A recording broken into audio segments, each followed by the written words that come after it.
위로부터 아래로 찢어진 휘장. 오늘도 성막 안에서 가장 신비롭고 중요한 한 가지를 살펴보려고 합니다. 그것은 바로 오늘은 성소와 지성소를 가로막고 있던 휘장입니다. 이 휘장은 단순히 공간을 구분하기 위한 선이 아니었습니다. 하나님께서 직접 명령하셔서 만들게 하신 이 휘장 안에는 인류의 비극과 하나님의 구원 계획이 함께 담겨져 있습니다. 그리고 놀랍게도 신약 성경은 이 휘장이 예수 그리스도의 육체를 예표하는 것이라고 분명하게 선언합니다. 그렇다면 하나님께서는 왜 성소와 지성소 사이를 이처럼 두껍고 견고한 휘장으로 가로막아 놓으셨을까요? 왜 누구나 들어갈 수 없게 하셨을까요? 그 이유를 알지 못하면 십자가에서 휘장이 찢어진 사건의 의미도 결코 이해할 수 없습니다. 먼저 우리는 휘장이 왜 존재했는지를 살펴보겠습니다. 휘장은 죄인이 하나님께 나아갈 수 없음을 보여주는 절망의 벽이었습니다. 구약의 성막은 하나님의 거룩한 임재가 머무시는 처소였습니다. 그러나 동시에 죄인 인간이 함부로 가까이 갈 수 없는 거룩한 장소이기도 했습니다. 이 성소와 지성소 사이에는 거대한 휘장이 드리워져 있습니다. 출애굽기 26장 31절에 너는 청색, 자색, 홍색 실과 가늘게 꼬은 배실로 휘장을 만들고 공교에 짜서 그 위에 그룹들을 수놓고 이 휘장은 청색, 자색, 홍색 실과 가늘게 꼬은 배실로 정교하게 짜여졌고 그 위에는 그룹, 케루빔이 놓아서 수놓아져 있었습니다. 성경에서 출애굽기에서 그룹의 모습을 자세히 설명하지는 않지만 에스겔 1장과 10장을 통해서 이들이 하나님의 보좌를 호위하는 하나님의 거룩하심을 나타내는 천사들임을 보여줍니다. 그렇다면 왜 하나님은 하필 휘장에 그룹을 수놓게 하셨을까요? 그 다음은 창세기에서 볼 수 있는데요. 창세기 3장 24절 보면 인간의 죄를 범해서 에덴 동산에서 쫓겨났을 때 하나님께서는 그룹들과 두루도는 화염검을 두어 생명 나오기를 지키게 하였습니다. 죄인이 더 이상 자신의 힘으로 하나님의 생명과 임재에 들어갈 수 없게 하셨습니다. 그룹은 하나님의 거룩하심을 지키는 존재였습니다. 그래서 바로 그 그룹이 이제 성막의 휘장 위에 수놓아져 있습니다. 이것은 무엇을 의미할까요? 지성소는 하나님의 임재가 머무는 곳이고 죄인은 함부로 들어올 수 없다는 사실을 보여주는 것입니다. 비록 휘장 위에 글자는 적혀져 있지 않았지만 영적으로 이런 경고문이 붙어있는 것과 같았습니다. 절대 경고, 죄인은 들어올 수 없습니다. 하나님께서는 레위기 16장 2절에서 아론에게 말씀하셨습니다. 휘장 안 속죄소 앞에 아무 때나 들어오지 말라. 그리하면 죽음을 면하리라. 오직 1년에 한 번 대속죄제일에만 대제사장이 희생제물의 피를 가지고 지성소에 들어갈 수 있었습니다. 그마저도 자신의 죄와 백성의 죄를 위한 피가 없이는 하나님 앞에 설 수 없었습니다. 휘장은 죄인이 자신의 의와 공로로는 결코 하나님 앞에 나아갈 수 없음을 보여주는 거룩한 장벽이었습니다. 오늘날도 마찬가지입니다.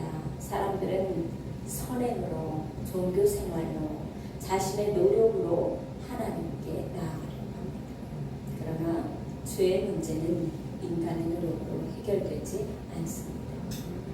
죄는 하나님과 우리 사이를 완전히 가로막고 있는 절망의 벽입니다. 그렇다면 이 절망의 벽은 어떻게 허물어졌을까요? 우리가 성경을 해석하는 데 있어서 가장 안전한 원리의 성경 해석은 성경으로 성경을 해석하는 것입니다. 그리고 오늘 본문 히브리서 10장 20절 보면 구약 성막의 휘장이 무엇을 뜻하는지 오늘 명확하게 위대한 선언을 내립니다. 휘장은 곧 저의 육체이라. 휘장은 저의 육체이라. 구약의 휘장, 바로 뒤지성소에는 하나님의 신성한 영광의 빛이 충만하게 임해 있었습니다. 너무나 영광스러워서 모세조차 감히 그 속에 들어가지 못할 정도였습니다. 그런데 사도 바울은 골로새서 2장 9절에서 예수님을 향해 이렇게 고백합니다. 그 안에는 신성의 모든 충만이 육체로 거하시고 라고 했습니다. 즉 성막의 휘장에 하나님의 영광을 품고 있었듯 예수 그리스도의 인간 육신 안에는 하나님의 찬란한 영광과 거룩함이 그대로 담겨져 있었습니다. 아멘. 그런데 인류 역사상 가장 위대하고 비장한 사건이 일어납니다. 예수 그리스도께서 십자가에서 못 박히시어 최고의 뇌성과 함께 다 이루었다 외치시고 영혼이 떠나가는 그 순간 성전에 있던 거대하고 두꺼운 휘장이 위로부터 아래까지 단숨에 찢어져 둘이 되었습니다. 우리는 이 휘장이 찢어진 복음의 성격에 깊이 주목해야 합니다. 첫 번째로 위로부터 아래로, 즉 하나님이 찢으셨습니다. 만약에 사람이 찢었다면 아래에서부터 위로 찢었을 것입니다. 그러나 성경은 분명히 위로부터 아래로 찢었다고 정합니다. 이것은 인간의 공로나 열심으로 하나님께 이르는 길을 뚫은 것이 아니다. 하나님 아버지께서 친히 당신의 손으로 그 차단의 벽을 허무셨음을 의미하고 있습니다. 누가 예수를 이 땅에 보내셨습니까? 하나님이십니다. 누가 아들을 제물로 내주셨습니까? 하나님 아버지이십니다. 독생자 예수님을 육체를 십자가에 찢으심으로 하나님께서는 죄인들이 당신께로 걸어올 수 있는 통로를 직접 열어 젖혀 주셨습니다. 두 번째로 단 한 번에 영원히 찢어졌습니다. 휘장은 여러 번 찢을 필요가 없었습니다. 흠없고 무죄하신 예수 그리스도께서 단 한 번 자신의 몸을 십자가 제단에 들이심으로 영원한 속죄를 이루셨기 때문입니다. 이제 율법의 제사함이는 끝났습니다. 구약의 짐승피로 가로막혀 있던 불완전한 제법은 개혁되었고 우리는 단번에 완성된 영원한 구원의 길을 얻게 되었습니다. 할렐루야. 자, 이제 세 번째로 예수님의 육체가 휘장이 찢어짐으로 오늘을 살아가는 저와 여러분에게 감당할 수 없는 세 가지 축복이 임했습니다. 첫 번째로 죄 사함의 축복, 구원입니다. 지성소한 언약궤의 덮개를 속죄소, 영어로는 은혜의 보좌라고 부릅니다. 그러나 하나님의 은혜를 입지 못한 죄인에게 그곳은 무서운 심판의 보좌일 뿐입니다. 예수 그리스도의 보혈이 그 은혜의 자리에 뿌려짐으로 우리를 향한 심판의 선언이 용서와 구원의 선언으로 바뀌었습니다.